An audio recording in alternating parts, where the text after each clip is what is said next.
រដ្ឋាភិបាលកំពុងសហការជាមួយក្រុមហ៊ុនផលិតរថយន្តក្នុងស្រុកដើម្បីផលិតរថយន្តដឹកកម្មករនិយោជិតថ្មីដែលមានលក្ខណៈស្របតាមបច្ចេកទេសនិងមានសុវត្ថិភាពជាងមុននេះបើតាមការបញ្ជាក់របស់លោកហេងសួររដ្ឋមន្ត្រីក្រសួងការងារនិងបណ្ដុះបណ្ដាលវិជ្ជាជីវៈលោកហេងសួរបានបញ្ជាក់បែបនេះក្នុងពិធីសំណេះសំណាលជាមួយសហជីពសេដ្ឋកិច្ចក្រៅប្រព័ន្ធនិងសមាគមបុគ្គលិកសិក្សាដើម្បីអបអរសាទរខួបអនុស្សាវរីយ៍លើកទី139នៃទិវាពលកម្មអន្តរជាតិ1ឧសភាឆ្នាំ2025ក្រមអធិបតីភាពសម្ដេចបវរធិបតីហ៊ុនម៉ាណែតនាយករដ្ឋមន្ត្រីនៃកម្ពុជានៅមណ្ឌលសន្និបាតនិងពិព័រណ៍អន្តរជាតិច្រយចង្វា OCIC នាព្រឹកថ្ងៃទី27ខែមេសាឆ្នាំ2025នេះលោកហេងសួរបានបញ្ជាក់ដូចនេះថាបានស្វែងរកយន្តការផ្លាស់ប្ដូរជាបណ្ដា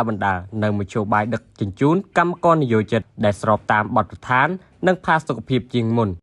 បើតាមលោកហេងសួររថយន្តដឹកកម្មករថ្មីដែលកែច្នៃខាងមុខនេះនឹងផ្ទុកកម្មករនិយោជិតបានចំនួន32នាក់ហើយក្រសួងនឹងឆ្លងលក្ខណៈបច្ចេកទេសហើយពិភាក្សាជាមួយដៃគូពាក់ព័ន្ធដទៃទៀតដើម្បីធានាថា